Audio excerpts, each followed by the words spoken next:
Mari Pulamien, bienvenidas y bienvenidos a un nuevo capítulo de Radio Sitsur, tejiendo redes de solidaridad y apoyo en el Gualmapu.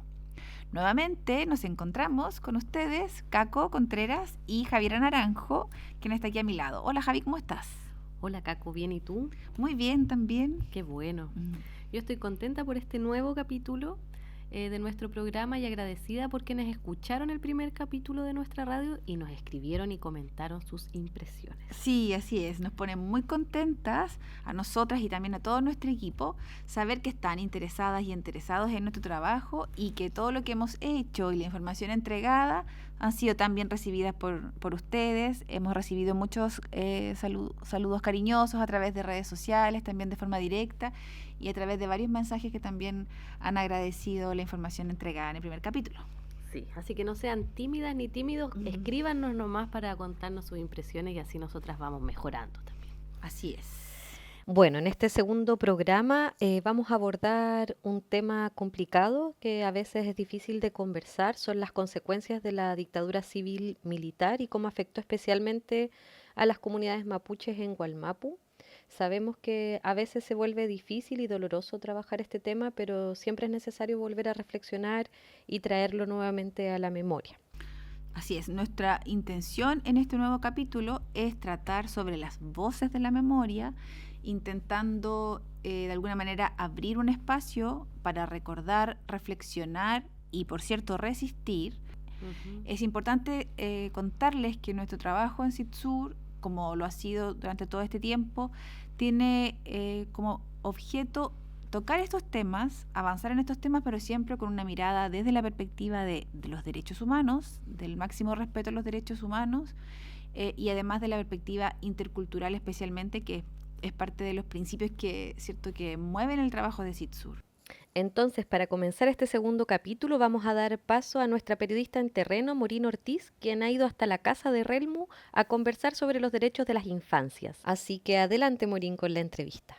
Primero que todo, muchas gracias por acceder a tener esta conversación, porque para nosotros como equipo de Radio Sitsur y para Sitsur como organización es muy importante poder escuchar la voz, el pensamiento de niños, niñas, niñas que habitamos acá también en el territorio de Gualmapu y poder aprender de sus reflexiones. Así que, como primera cosa, muchas gracias de parte de todos y todas.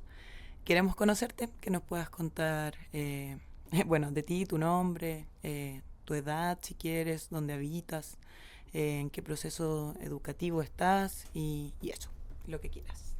Mi nombre es Relmu Raves, tengo 12 años, voy en sexto básico. Relmu, cuéntanos, ¿qué entiendes tú cuando decimos y hablamos del derecho a la vida? Yo creo que el derecho a la vida es algo que todas las personas tienen o deberían tener.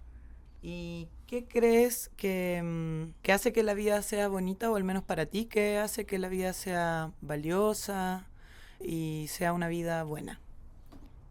Para mí, yo creo que es, no sé, la familia, los amigos, el círculo social, más que nada. ¿Y crees que todas las personas tienen las mismas oportunidades de vivir bien? No, la verdad, no, yo creo que no. ¿Y en qué lo ves cuando dices que no? Porque igual depende mucho el contexto de la persona y eso. ¿Hay como contextos desiguales? Sí, porque la vida, no sé, igual es bien injusta, el gobierno y así. ¿Y has escuchado hablar del periodo de la dictadura en Chile? Sí, hasta donde yo sé fue una época donde mucha gente murió y una época que hasta el día de hoy, incluso hasta las generaciones de ahora, todavía no se atormenta. Yo creo que es algo que no se debería volver a repetir porque realmente fue una época muy, muy, muy terrible, hasta donde yo sé, porque yo claramente no lo viví. Pero sí tengo muchos familiares que se lo han vivido, que lo vivieron y que igual fueron, o sea, que sufrieron mucho. Y por eso yo creo que es algo que realmente no se tiene que volver a repetir. ¿Qué crees que es necesario que, como sociedad, porque también en un momento nos mencionaste que no hay igualdad de oportunidades por los gobiernos? ¿Qué crees que hay que hacer como sociedades para que esto realmente no se vuelva a repetir? Bueno, yo creo que en primera, esta sociedad debería ser un poco más igualitaria porque aquí como que influye demasiado en la sociedad, ya sea la familia o sea la gente que nace en cierta familia no tiene las mismas oportunidades que otra gente que nace en familias más ricas o así. Y es igual, es injusto, por así decirlo. Hay un montón de niños de mi edad que realmente no le toman importancia. Claro, o sea, claro que sí hay un montón que sí le toma harta importancia, pero también hay muchos que a veces ni siquiera saben, ya sea de la dictadura o de los procesos que han tenido que tener la sociedad y de cómo llegamos hasta ahora. Y yo creo que por eso sí es bien importante hablarlo y así.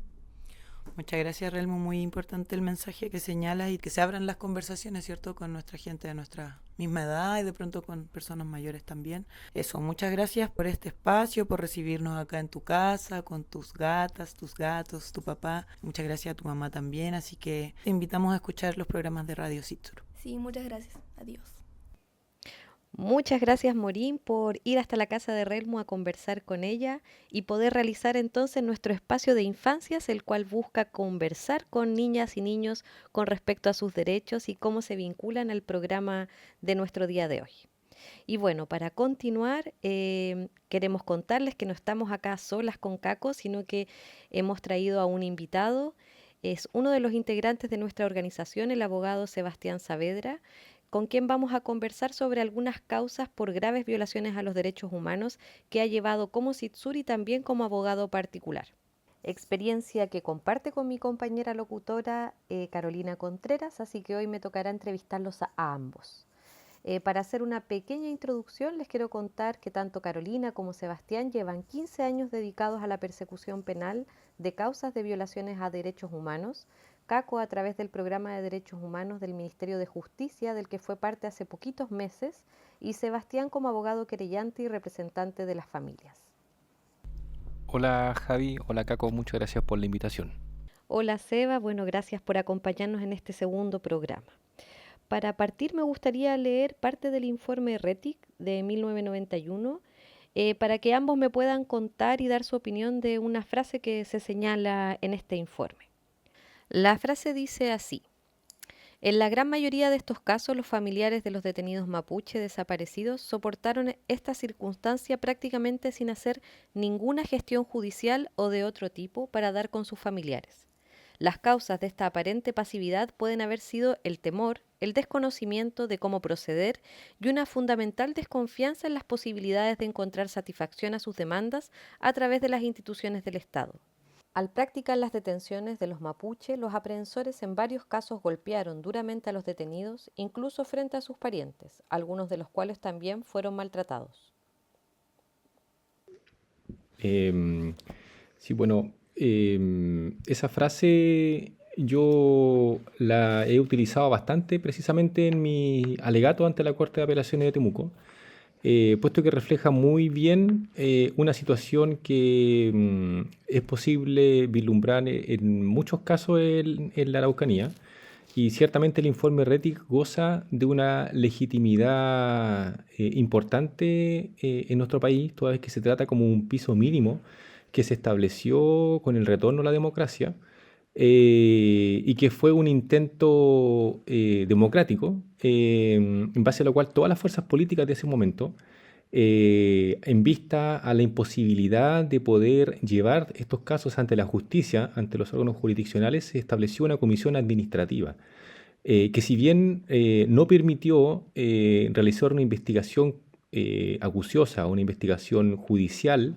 que determinara responsabilidades y sancionara a los responsables, es lo que se conoció en su momento como la justicia en la medida de lo posible. Y lo posible en ese momento histórico era alcanzar esta comisión que intentaba establecer una verdad mínima que nos permitiera reconciliarnos como país. En el punto específico referido a los mapuche, la frase es muy gráfica. y es posible de corroborar en muchas causas judiciales. Yo, haciendo un breve recordatorio de las causas que a mí me ha tocado observar, puedo dar dos ejemplos muy claros. El primero de ellos es el caso Polvorín, un caso que ha estado en la palestra desde su inicio, desde el año 73, cuando ocurrió este hecho, que fue un asesinato de la dirigencia del Partido Comunista regional. En esa oportunidad, los militares detuvieron, secuestraron a toda la dirigencia de las juventudes comunistas, del Partido Comunista, fueron torturados salvajemente al interior del regimiento y posteriormente fueron ejecutados extrajudicialmente en el polígono de tiro del regimiento. Y dentro de los detenidos iba también un mapuche, Carlos Ayañir, que era un militante del Partido Socialista. De las 7 víctimas, 6 son ejecutados políticos, es decir, sus cuerpos fueron entregados a sus familiares, quienes fueron a la morgue a retirarlos.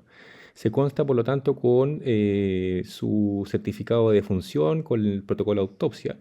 Sin embargo, uno de ellos, hasta el día de hoy, se constituye como un detenido desaparecido, es decir, una persona que sus restos nunca fueron recuperados, y precisamente es el mapuche, don Carlos Ayañir. Y esto porque los familiares nunca se acercaron a la morgue, no tuvieron posibilidad de hacerlo, debido precisamente al temor que les provocaba viajar desde Padre Las Casas, donde ellos vivían, hasta la ciudad de Temuco, hasta el hospital, o incluso al regimiento a preguntar. Creo que una situación muy gráfica de esta situación que describe muy bien el informe RETIC. En otros pasajes del informe también señala que muchas de las personas hasta el día de hoy comparten vecindad con los victimarios. Y uno de los casos que a mí me tocó ver que más impacto tuvo como mi carrera profesional es el caso de los hermanos Yaufulem. Se trata de 3 hermanos, don Seferino, don Oscar y don Miguel Yaufulem, que ellos fueron detenidos, también son detenidos desaparecidos, no ejecutados políticos, es decir, sus cuerpos hasta el día de hoy no han sido encontrados, y fueron muertos estos 3 integrantes de una misma familia por el carabinero Domingo Campos Collado. Y dentro de las declaraciones, su hermana, la señora Juana Yaufulem, declara que ella hasta el día de hoy es vecina con Domingo Yaufulem, o sea, con Domingo, perdón, Domingo Campos. con Campos Collado. Y siempre supo quién era el autor de la desaparición de sus hermanos, pero nunca lo denunció, nunca existió una investigación judicial. Esta investigación se inició, de hecho, en Santiago, producto de una gestión realizada por la fiscal judicial de la Corte de Apelaciones de Santiago. Así se inicia esta investigación en el año 2011, y recién en esa oportunidad entonces se logra condenar a este sujeto deleznable, que tiene a su haber un sinnúmero de condenas, muchas de ellas precisamente de personas mapuche, como son don Gervasio Guayquil, don José Meliquén, don Beltrán Meliqueo, José Yaulén y don Pedro Buenul Guayquil. Es decir, nos encontramos con un verdadero asesino serial de mapuches, un carabinero que actualmente se encuentra condenado ya a una multiplicidad de años por su responsabilidad en el asesinato de mapuches. Entonces, con estos 2 casos yo creo que se ejemplifica muy bien esta frase del informe RETIC.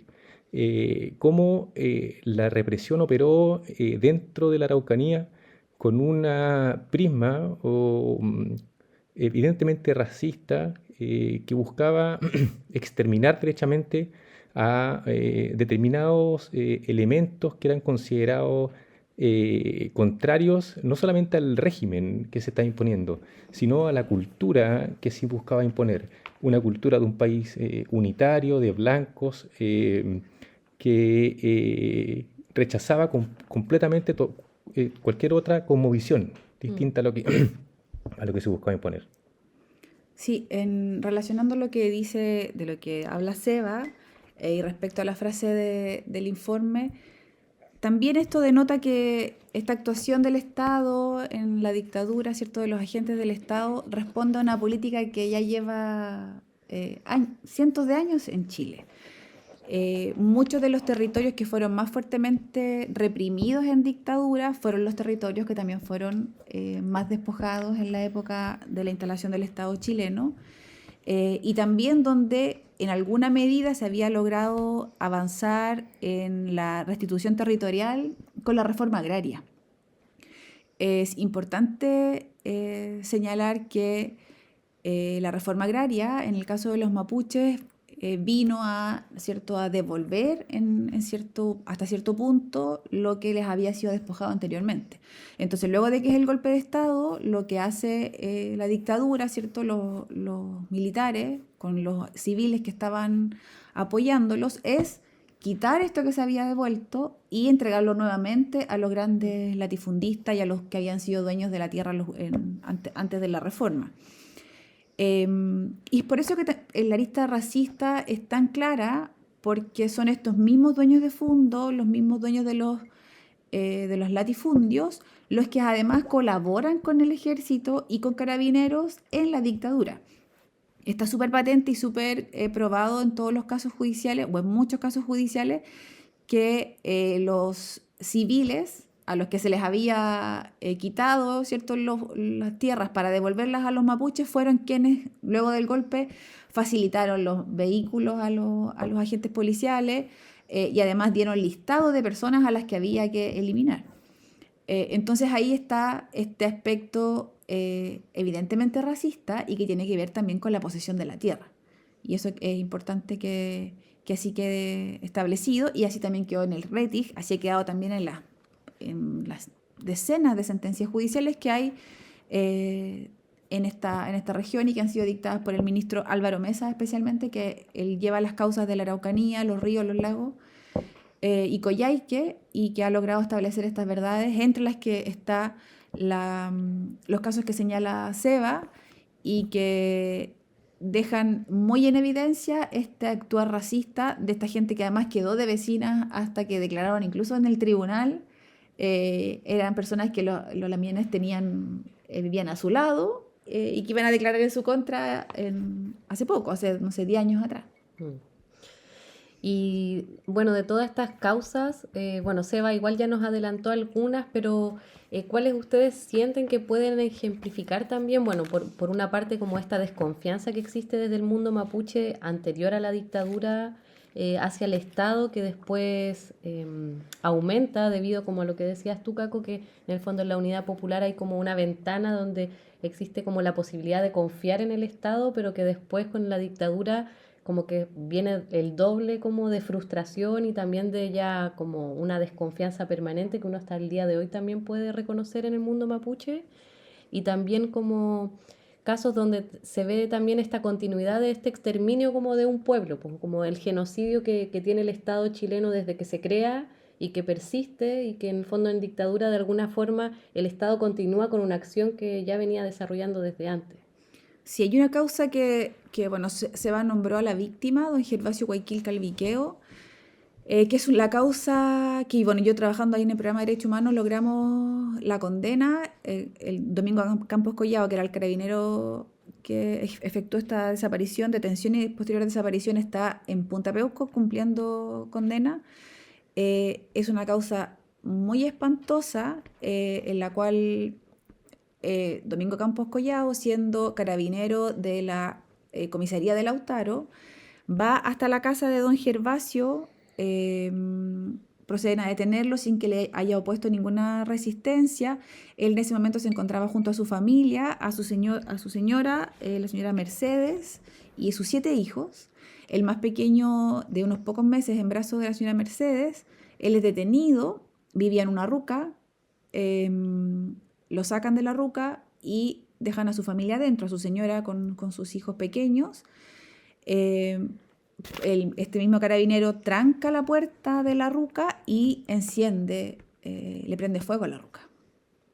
Afortunadamente, la señora Mercedes, con un hacha que tenía adentro de su casa, logra romper esta totora, porque era una ruca así como tradicional, digamos, y escapar junto con sus hijos. Pero ahí este mismo personaje tan horrible que es Domingo Campos Collado, que está vivo, esa actuación te demuestra que su intención no era proceder por una orden judicial o algún procedimiento, ¿cierto?, policial, sino que era derechamente el exterminio de don Gervasio con toda su familia, sus 7 hijos, sus 7 pichiqueches en su casa. Entonces, esa actuación que se enmarca en un sinnúmero, realmente Domingo Campos Collado y la comisaría de Lautaro en general, junto con el mayor, que era Jorge Schweizer, también muy racista, lo que intentaban era derechamente exterminar a la mayor cantidad de lamienes posible, y en sus declaraciones ellos señalan que se trataba de terroristas, utilizando un lenguaje que escuchamos hasta el día de hoy, y delincuentes. Y cuando se le pregunta por qué lo considera terroristas y delincuentes, en el caso de Schweizer, él dice que era porque era esta gente que andaba corriendo los cercos y la gente que andaba tomándose los terrenos. Como haciendo alusión a la reforma agraria. Exactamente. Entonces, ese caso es bien ejemplificador de lo que fue. Bueno, don Gervasio está hasta el momento detenido, él es desaparecido, como muchísimo especialmente de ahí de la zona de Lautaro, a propósito de esta misma patrulla, donde hay muchas víctimas detenidas desaparecidas, donde no hubo entrega de cuerpo, donde hasta el día de hoy no se sabe dónde están, y donde se logró identificar una persona, pero que fue encontrado su cuerpo el mismo 73 en un río, que la gente lo enterraron, fueron 2 cuerpos, los enterraron.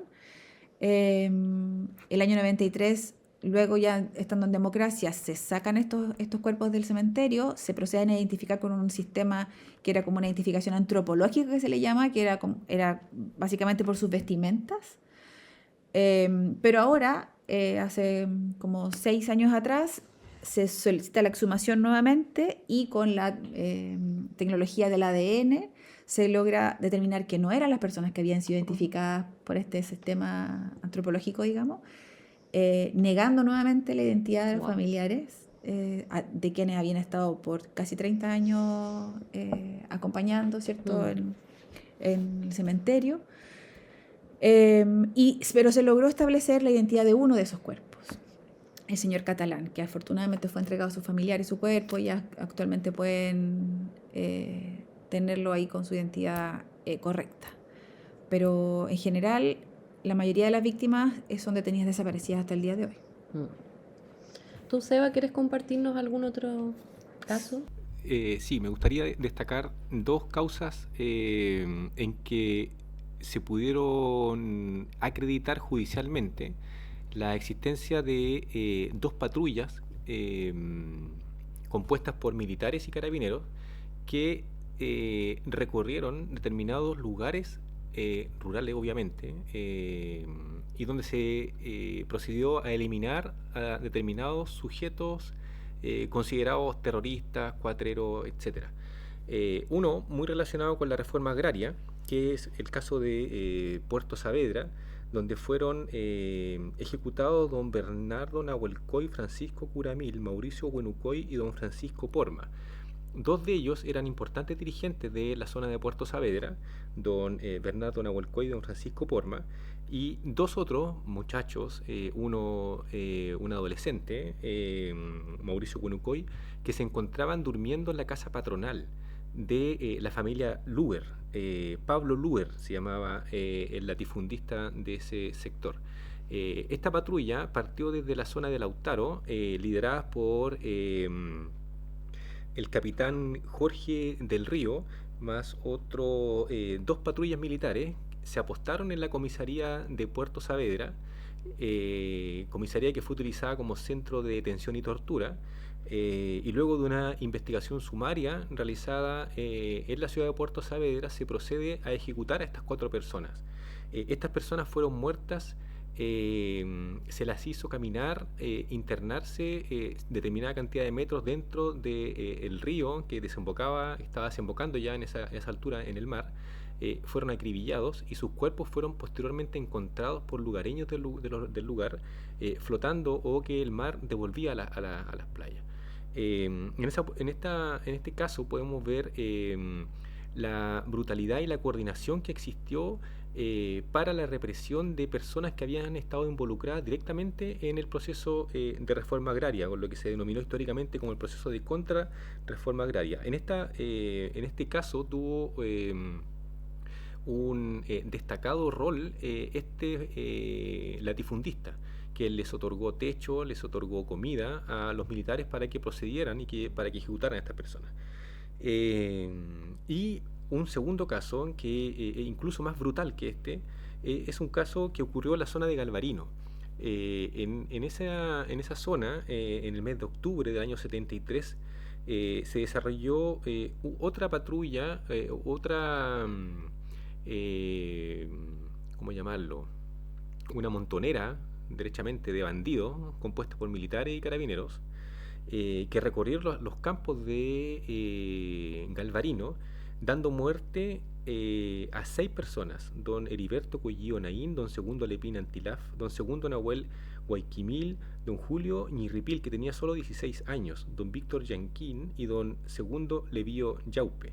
En esta oportunidad se estableció la responsabilidad de 4 autores y otros 3 encubridores, tuvo una destacada participación el civil Germán Acuña. En este caso voy a ser un poquito latero, pero me gustaría poder leer parte de la declaración de uno de los condenados, el señor Erasmo Fuentes Sepúlveda, cabo segundo del ejército, y quien señala que le correspondió hacer patrullajes con carabineros en la zona de Galvarino, y señala que durante el recorrido el carabinero Sandoval rodó cerro abajo con su caballo, por lo que hubo que detener la marcha. Se alojaron en la casa del señor Germán Acuña. Esta persona le dio de comer y los carabineros se emborracharon con chicha. Ya en la noche continuaron con la patrulla, allanando varios domicilios, desde donde fueron sacados 4 o 5 mapuches, los que más tarde fueron ejecutados. Esta persona da detalles, por ejemplo, que en uno de los domicilios al que llegaron, y ante la negativa de una mujer de dar información, el carabinero Felidor Morales y otro más la tomaron del pelo, la levantaron galopando, ambos en paralelo con la mujer en el aire, corrieron hasta la cancha y regresando con la muer gritando como si fuera un rodeo. Este tipo de imágenes tan fuertes, yo al menos no lo he podido observar o no lo he podido constatar en otro tipo de procesos judiciales. La brutalidad en este tipo de casos es confirmada por los testimonios. En esta oportunidad, por ejemplo, la persona que fue tomada del pelo es doña Lucía Miguelén. Ella declaró también el proceso y recuerda vívidamente ese momento. Pero quizá el momento cúlmine es cuando detienen y matan a don Víctor Yanquín Tropa. Este peñi, a la usanza mapuche, tenía 2 mujeres. Y por lo tanto, evidentemente despertaba una odiosidad particular en los carabineros. La declaración de doña Juana Curigual, una de sus convivientes, señala que llegó carabineros el 7 de octubre preguntando por su compañero, lo hacen salir de la casa y se lo llevan sin entregarle información.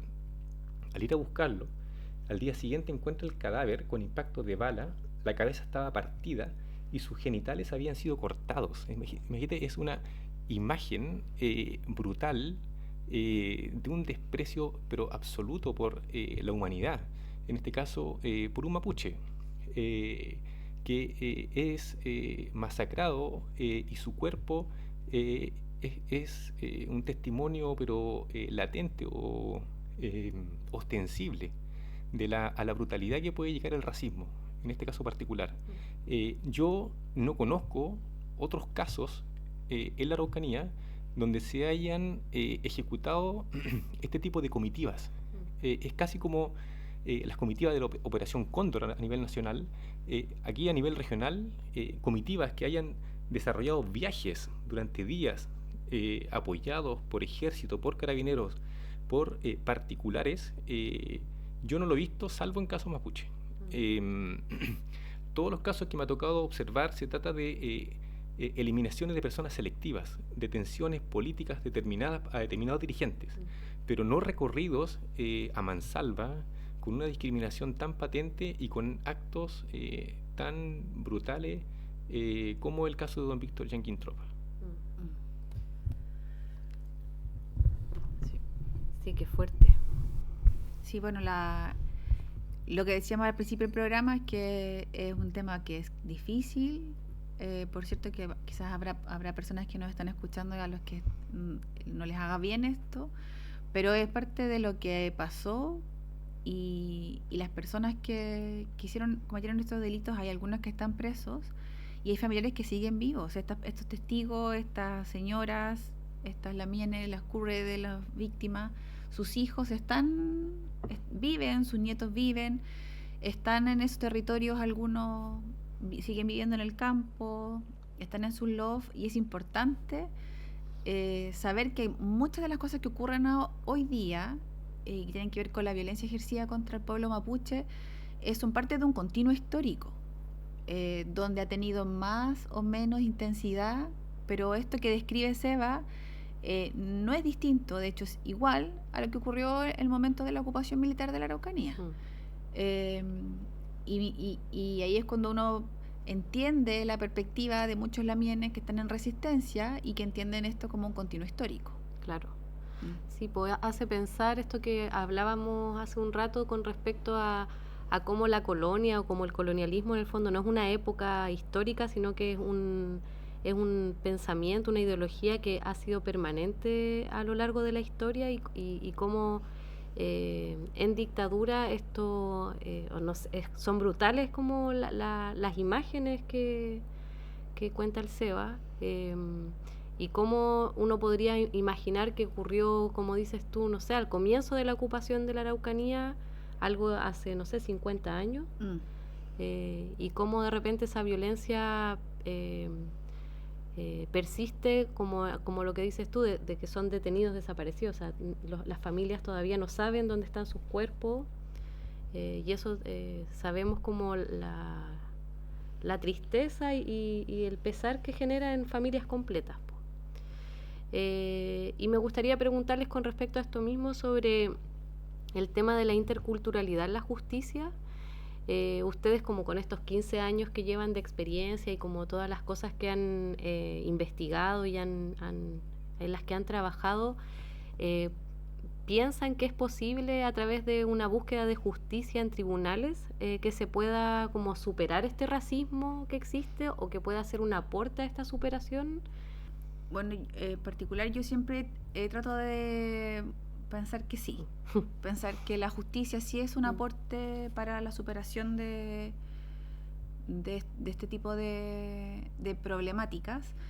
La verdad es que estas cosas que le hemos relatado, que se ha relatado más específicamente, son verdades que se han establecido judicialmente.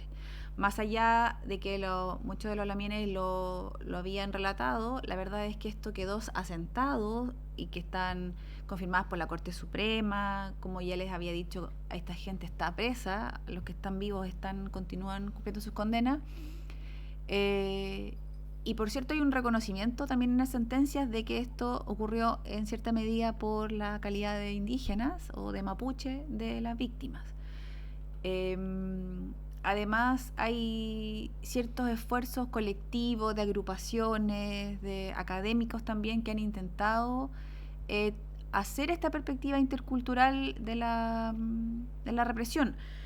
Sin ir más lejos, Martín Correa, que además también es compañero nuestro de CITSUR, él tiene un último trabajo que se llama La Revancha, que hace un análisis bien detallado de lo que fue antes del golpe, el golpe mismo, y posterior el tema de la represión de los mapuches específicamente, y relacionado mucho con la posesión de la tierra, con la reforma agraria y con la contrarreforma.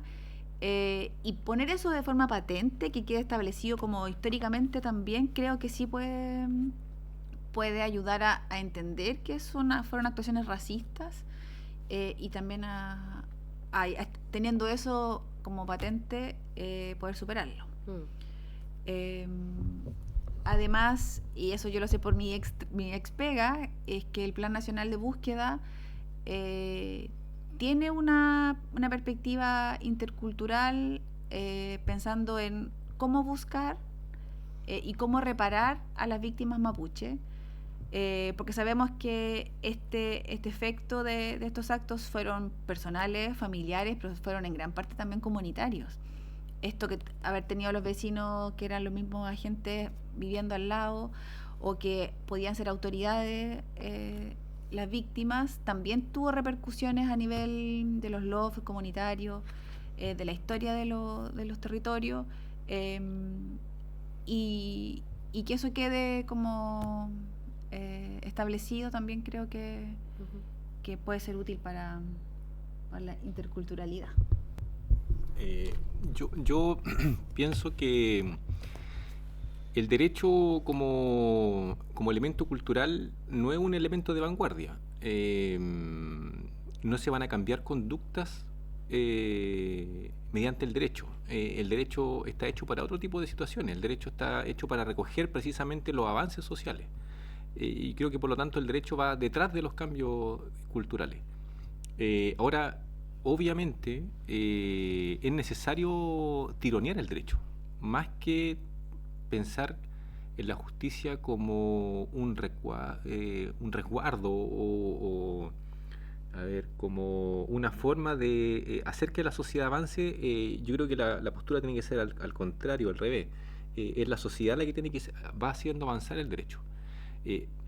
Pero evidentemente el reconocimiento judicial como verdad histórica indesmentible, incuestionable, en derecho lo conocemos como el efecto de cosa juzgada, que es que cuando algo ya se encuentra fallado no se puede volver a discutir. En este tipo de casos evidentemente implica un avance significativo a lo que se tenía antes. Los dos casos que le he relatado anteriormente, de esta brutalidad horrorosa, cuando ocurrió no fue denunciado. Las personas fueron amenazadas. El niño, por ejemplo, don Julio Ñirripil, fue muerto afuera de su casa y su familia no pudo salir durante toda la noche por miedo a que los carabineros y los militares siguieran afuera. Por lo tanto, evidentemente avanzamos de una situación de total parálisis de parte de todos, pero por supuesto en mayor medida las comunidades. Nos encontramos actualmente persiguiendo a los criminales y metiéndolos presos, que es lo que es necesario para garantizar la no repetición de este tipo de situaciones. Ahora, la interculturalidad es muy difícil de dimensionar o de cuantificar. No sé si se está avanzando, se está retrocediendo. Solamente yo creo que es posible analizar con una perspectiva de décadas, y creo que evidentemente desde los años 90 ahora se ha avanzado, pero no sé si desde ahora hasta el 2019 se ha avanzado o se ha retrocedido. Mi impresión es que se ha retrocedido. Creo que el auge de los totalitarismos y la ultraderecha demuestra de que nos encontramos actualmente viviendo un proceso de contrarreforma, de conservadurismo. Y obviamente los temas relacionados con la interculturalidad se encuentran en retroceso, pero son, como dije al principio de mi intervención, son procesos donde el derecho no tiene como la última palabra. Siempre va tratando de amoldarse a lo que va ocurriendo. Pero siendo optimista y viendo lo que ocurría en los 73, el 80, el 90, evidentemente nos encontramos en una situación bastante mejor. Claro, pero al final igual se está haciendo justicia ante casos que quizás no se habían considerado, porque recién estos casos, ¿cuándo es que comenzaron a perseguirse a quienes hicieron estas violaciones? Hay casos que empezaron en el 2010, 2012. Hubo un esfuerzo bien importante que hizo la agrupación de familiares de detenidos desaparecidos ejecutados políticos de la Araucanía el año 2011, en donde se puso querellas aquí en la Araucanía por todas las víctimas que no tenían investigación judicial, víctimas tanto detenidos desaparecidos como ejecutados políticos. Esa fue la época, en un trabajo bien importante que hizo la agrupación.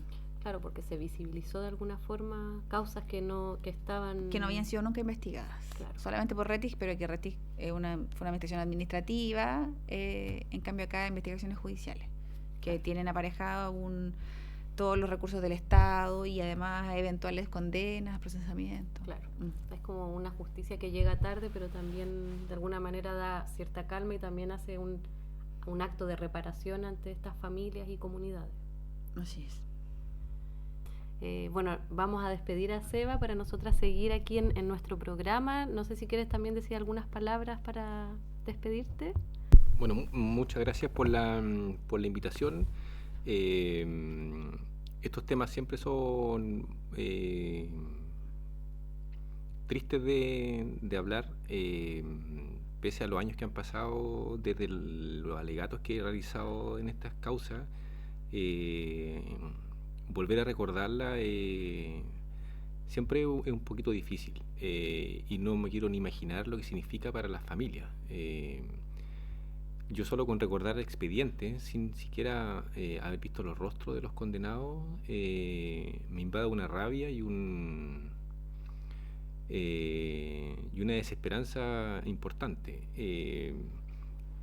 Y sin perjuicio de la complejidad que tiene esto, creo que es fundamental dar a conocer este tipo de situaciones, que muchas veces quedan solamente en el ámbito judicial, pero que es muy relevante que se hagan conocidas, precisamente para pensar y para evolucionar como sociedad.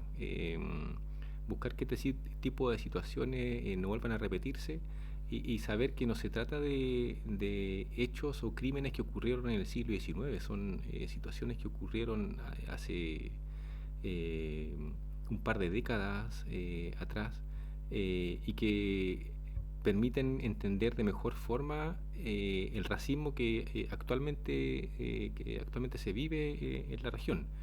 Y en ese sentido quisiera dar las gracias también por la posibilidad de dar a conocer este tipo de fallos, este tipo de declaraciones, este tipo de situaciones.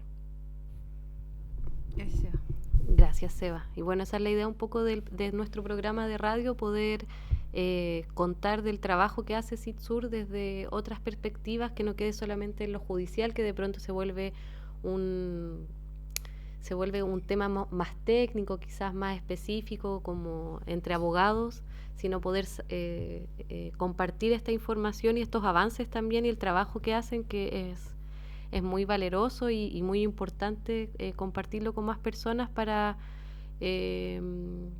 seguir cuidando esa memoria, o sea, que en el fondo no se olvide, que no se olviden estas atrocidades, la brutalidad con la que se obró. Da alegría igual que estén presos, algunos aunque sea, que estén presos y estén cumpliendo condena por sus actos. Es importante hacer un llamado a quienes nos estén escuchando, que si tienen alguna información que pueda servir para estas causas, especialmente para la búsqueda de las personas detenidas desaparecidas, se puedan comunicar con nosotros, con la justicia, con las policías, porque todavía los estamos buscando. Así que si ustedes pueden entregar información, siempre vamos a estar agradecidos de ello.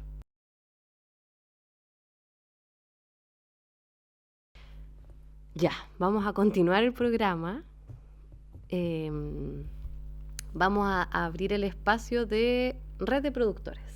Sí, los Queridos y queridas productoras que se han comunicado con Radio Sur para contarnos sobre sus emprendimientos, sobre su trabajo, y que nos hemos comprometido a, en todos los capítulos, al menos presentar un par de productores. Sí, entonces voy a partir con el primero. Les quiero contar sobre el taller Coyaya Cuzau Retran Platería Mapuche, trabajos hechos a mano en plata, alpaca y cobre desde la prisión política y el loft Yeupeco en lucha y resistencia.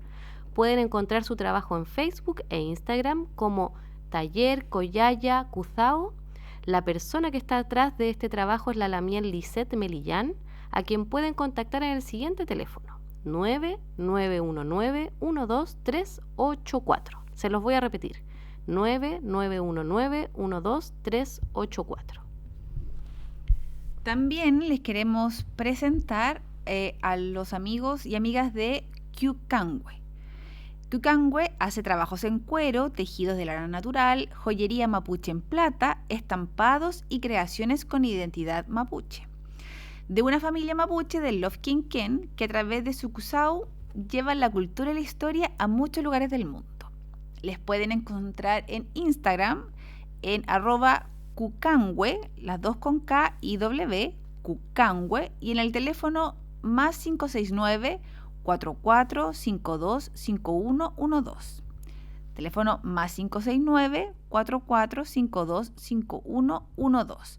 Visiten su Instagram @cucangüe. Ahí está todo su trabajo, está en una ropa muy bonita, polerones, poleras, pantalones, todo con estampados, con imágenes mapuche, con temática mapuche, muy bonito. Las fotos además están preciosas, todo ahí al lado de los pehüenes. Sí, así que bueno, nuestra red de productores que desde el corazón del Gualmapu nacen ideas que cuidan la vida y el entorno.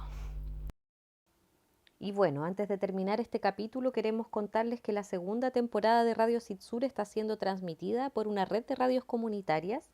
Queremos agradecer a Radio Curruf, la señal del viento, que desde diversos territorios de Gualmapu está transmitiendo Radio Sur, a la Radio Juan Gómez Milla de la Escuela de Periodismo de la Universidad de Chile en la región metropolitana, a Radio Ricalma de la localidad de Icalma en Pehuen Mapu, a Radio Aucán de San Fernando en la región de O'Higgins y a Radio Huerquén Curruf del Lago Budi en la región de la Araucanía. Agradecemos de todo corazón por amplificar las voces de Radio Sur y recordamos a las otras radios comunitarias que quieran pasar nuestros programas que nos escriban y les enviamos los archivos para que puedan también pasar nuestra programación. Y ahora sí, para terminar nuestro capítulo número 2, queremos dejarlos con la sección de poesía en voz de Morín Ortiz, con el poema Las miserias en las ciudades de Maribel Mora. Un abrazo grande y muchas gracias por escuchar nuevamente nuestro programa de Radio Sur. Sí, muchas gracias a todos. Chaltumay. Porque también defendemos el derecho a la palabra, en Radio Sur abrimos un espacio a la poesía mapuche. Decía mi abuelo que una mañana abrió los ojos como sus abuelos y el país se había vuelto gris y prohibían las palabras. Y les dijeron que no dijeran y que guardaran todo signo que ofendiera al nuevo orden establecido. Y los que caminábamos entonces caminábamos con miedo, crecíamos con miedo a los edificios cerrados y a los policías y a los helicópteros sobre los techos. A ras de cielo crecían los temores, y crecimos con miedo a los vecinos y al cura del pueblo y a los trabajadores del pueblo y sobre todo a los cesantes vagando infinitamente por las líneas férreas de un país tan largo como ciego. Y cerramos las puertas y levantamos los cercos y tuvimos miedo a los profesores, a los representantes del orden y a los emblemas, y nos dijeron que el orden era bueno y que la patria se construye manteniendo las filas. Sin transgresiones, las filas y el orden, las filas del orden, el orden de las filas, el orden del orden y el orden del orden del orden de las filas, sin transgresiones. Nos dijeron que el miedo era el motor de Dios y era el motor del mundo. Y nos dijeron que temamos y que no nos levantemos. Nos dijeron que las manos al cielo cuando pasaba un helicóptero desperdigaría militares en nuestras poblaciones, y que entonces no volveríamos a casa como el vecino, desde hace ya tantos días, tantas noches. Y así pasaron los meses y los años y las décadas eternas en ese miedo del vecino que nunca regresa. Y crecimos con miedo a las palabras y a las noches de bombas que estallan y a los panfletos que brotan de la tierra una mañana cualquiera como el rocío en ciudades que no se nombran, que no se recuerdan. Y temimos a la ausencia de luz eléctrica mientras una exigua vela alumbraba el miedo de esas horas. Y esas velas de esas noches fueron tan distintas a las velas conocidas los años previos, como si de pronto esas velas fueran el olvido de una vida entera sin luz eléctrica y otras vituallas de aquellas que todavía no conocíamos y que la patria todavía no soñaba. Y nos dijeron que sin ellos no habría pan ni detergentes, y tuvimos miedo a no tener pan y detergentes, aunque pocas veces antes habíamos tenido. Y tuvimos miedo a no tener aceite y mantequilla, y a no tener café y otros víveres. Y tuvimos miedo porque parecían tan necesarios en esos días, en esas noches largas como letanías. Y aprovechando el miedo nos dijeron que la patria y que la guerra, que el cáncer marxista y la economía, que los terroristas y las bombas anidaban en el caos su próxima guerra desde el exilio o desde otra ciudad como esta o desde la casa de un vecino. Y crecimos con miedo a las ciudades y a los vecinos, y los sueños de entonces no fueron ya los mismos, y los sueños de entonces nos dijeron que no abriéramos los ojos, que no levantáramos la venda, y que siguiéramos en orden, en fila y en silencio la nueva ruta trazada para la construcción de la nueva patria. Desde entonces las palabras de los abuelos se repiten como si solo ellas bastaran para sanarnos, en una historia que no deja de sorprendernos, una historia que sobrecoge en sus tratados incumplidos en un círculo de retorno eterno, una historia de figuras que no figuraron, de protectores de indios que no protegieron, de allanamientos y desalojos en el iris, de perennes desaparecidos en la retina. Huenante lo sabe, ningún crimen será juzgado. Y se escribirán leyes sobre leyes y vendrán delitos sobre delitos, escritos en libros sobre libros. Y nosotros leeremos cansados, ya sin ojos de tanto llorar ausencias. ¿Cómo puede uno sentirse parte de un país humillado en sus orígenes, violentada nuestra tierra y nuestra estirpe, pan para psiquiatras, matar al padre, a la madre, a los tíos, a la patria, a los parias, o mirar la historia a la cara como triste fiera furiosa entre tanquetas y metrallas, la infancia en peligro de extinción? Poema Las miserias en las ciudades, del libro Manawezaka Wariameu, Las ciudades innombrables, de la poeta, profesora e investigadora mapuche Maribel Mora Curriao, publicado por Andes Graun Ediciones en noviembre del 2023.